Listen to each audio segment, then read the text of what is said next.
श्री गुरुवे नमः। मित्रों, आज हम इस वीडियो में परकाया प्रवेश के विषय में चर्चा करेंगे। परकाया प्रवेश यह वस्तुतः तंत्र विद्या की साधना है जिसे बाद में योगियों ने भी अपना लिया। इसमें अपने सूक्ष्म शरीर को जीवित अवस्था में अपने शरीर से निकालकर अन्य शरीर में प्रविष्ट कराया जाता है। तांत्रिकों एवं योगियों के लिए इसकी उपयोगिता तब होती है जब उनका अपना स्थूल जर्जर हो जाता है और वे अपने साधना कार्य को और भी विस्तृत करना चाहते हैं। मुझे जो जान है उसके अनुसार यह साधना कुंडलिनी की साधना को पूर्ण करने के लिए की जाती है। क्योंकि ब्रह्मा का प्रत्यक्ष उसी से होता है और सिद्ध तांत्रिक एवं योगियों का लक्ष्य ब्रह्म का प्रत्यक्ष करना ही होता है। यह साधना तभी की जा सकती है जब सभी ब्रह्मरंध्र, ऊर्जा धाराओं एवं चक्रों को पूरी तरह से खोलकर उसे अभ्यास द्वारा नियंत्रित कर लिया गया हो। इस स्थिति में ब्रह्मा का अनुभव तो होने लगता है, उसकी सत्ता एवं चक्रों आदि का भी ज्ञान हो जाता है, परंतु प्रत्यक्ष नहीं होता। ब्रह्मा को प्रत्यक्ष करने के लिए कुंडलिनी को जागृत करना पड़ता है। कुंडलिनी की साधना एक मिश्रित साधना है। इसमें कई साधनाएं साथ साथ श्रृंखलाबद्ध है। जब तक इस श्रृंखला का प्रारंभ श्रृंखला की प्रथम साधना से नहीं किया जाता, इसमें सफलता प्राप्त नहीं होती। परकाया प्रवेश भी एक मिश्रित साधना ही है। इसमें भी कई साधनाओं की श्रृंखला है, पर आधी कुंडलिनी साधना की श्रृंखला से ही है। परकाया प्रवेश जिस सूक्ष्म शरीर की हम पूर्व में चर्चा कर आए हैं, वह एक ऊर्जा शरीर है। ऊर्जा तत्व अत्यंत सूक्ष्म तत्व है। सूक्ष्म तत्वों में एक गुण होता है, वह अपने आयतन को बढ़ा भी सकते हैं और घटा भी सकते हैं। सूक्ष्म तत्वों या पदार्थों का यह गुण वायु, वाष्प, धुएं आदि में ही प्रकट होने लगते हैं। इसी गुण के कारण सूक्ष्म ऊर्जा तत्व स्थूल पदार्थों में विरल से कठोर हो जाते हैं। कुंडलिनी साधना करते करते जब मूलाधार की कुंडली अनाहत चक्र में प्रवेश करती है, तब सूक्ष्म शरीर का नाता स्थूल शरीर से नाम मात्र को ही रह जाता है। इस साधना से सभी मुख्य ऊर्जा चक्र श्रृंखलाओं को इस स्थिति में लाया जाता है।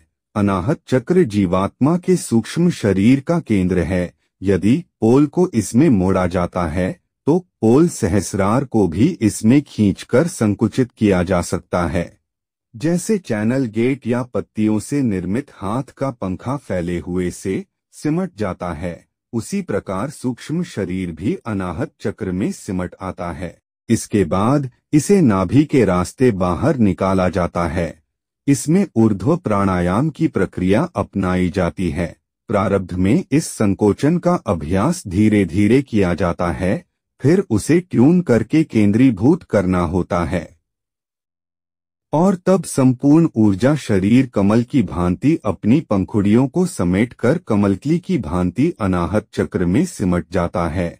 उपर्युक्त प्रक्रिया में यह नहीं समझना चाहिए कि स्थूल शरीर से उसका संबंध पूर्णतया टूट जाता है। वह सूक्ष्म ऊर्जा तंतुओं से प्रत्येक कुंडलिनी चक्रों की श्रृंखला, नाड़ी त्रिगुण में स्थापित चक्रों की श्रृंखला में स्थापित अनाहत चक्र के केंद्र से एक सूक्ष्म पतली रज्जुनुमा ऊर्जा रेखा से जुड़ा रहता है। यह सूक्ष्म रज्जु निग्नी ऊर्जा धारा का तंतु रूप होता है। इस प्रकार सभी अनाहत चक्रों के तंतु आपस में एकीकृत होकर मिल जाते हैं और मुख्य अनाहत चक्र भी इसी प्रकार की रज्जु से जुड़ा, जो तंतु रूप होता है, शरीर से निकलता है और कहीं भी जा सकता है। यह मन से भी तीव्र गति से भ्रमण करता है और इच्छानुसार पुनः शरीर में प्रवेश कर जाता है। प्रवेश एवं निकास द्वार। इस संबंध में अनेक योगियों एवं तांत्रिकों का कथन है कि सूक्ष्म शरीर को नाभि से भी निकाला जा सकता है, किंतु इसके संबंध में शास्त्रीय मत यह है कि यह हृदय स्थल से निकाला जाता है, क्योंकि अनाहत का स्थान वही है। यह हृदय के मर्म से निकलकर बाहर जाता है और उसी द्वार से अंदर प्रविष्ट होता है। सूक्ष्म शरीर का संपूर्ण निष्कासन परकाया प्रवेश। जब सूक्ष्म शरीर को बाहर निकालकर अनाहत चक्र से जुड़ी रजजन्मा त्रिगुणी ऊर्जाधारा के तंतु मूल को उसके केंद्र से तोड़ दिया जाता है, तो अनाहत चक्र का कमल शरीर से अलग हो जाता है। इस समय यह ऊर्जा ज्योतिरूप कमल होता है, जो ऊर्जा ज्योति का स्वरूप बन जाता है। इसमें संपूर्ण ऊर्जा शरीर अपने ऊर्जा तंतुओं के साथ सिमटा होता है।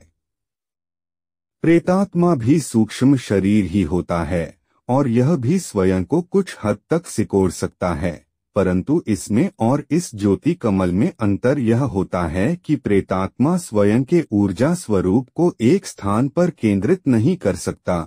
यह एक भ्रम है कि प्रेतात्मा कोई भी स्वरूप धारण कर सकती है। यह दूसरों को सम्मोहित करके उसे ऐसा दृश्य दिखाती है जो नहीं है। यह क्रिया कोई उन्नत आत्मबल से युक्त प्रेतात्मा ही कर सकती है, सभी नहीं। दूसरी मान्यता यह है कि प्रेतात्मा छिद्र से प्रवेश कर जाती है, खिड़कियां दरवाजे बजने लगते हैं, आंधी तूफान चलने लगता है। यह भी एक भ्रम है। प्रेतात्मा का प्रकृति पर कोई वश नहीं है और छिद्र से प्रविष्ट होने का कोई अर्थ ही नहीं, क्योंकि स्थूल तत्व उसे रोक नहीं सकते। वह पत्थरों से भी पारगमन कर सकती है। किंतु यह कमल प्रेतात्मा के समान होते हुए भी प्रेतात्मा नहीं है। यह केंद्रीभूत सूक्ष्म शरीर है।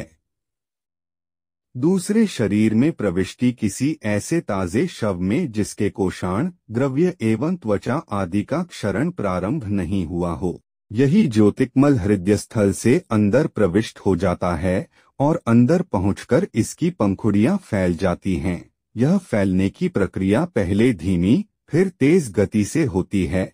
इससे इस शरीर में प्राण शक्ति का संचार होने लगता है और शरीर पुनः अपनी प्रक्रिया प्रारंभ कर देता है। किंतु किसी रोगी, सर्पविष से मरे व्यक्ति, जिसका कोई ऐसा अंग विकृत हो गया हो जिससे यह सूक्ष्म शरीर के रहने के अयोग्य हो गया हो, या वृद्ध जर्जर काया का प्रयोग इसमें नहीं किया जाता, इसमें कोई लाभ भी नहीं है, क्योंकि इसमें साधक का सूक्ष्म शरीर व्याप्त नहीं हो सकता। हो भी गया तो तुरंत उसे छोड़ देगा। अतः साधक इसके लिए स्वस्थ एवं सबल शरीर की तलाश करता है। ऐसा शरीर किसी युवा का ही हो सकता है जो दम घुटने से, पानी में डूबकर शरीर फूला न हो, हार्ट फेल करने आदि से या भय से मरा हो।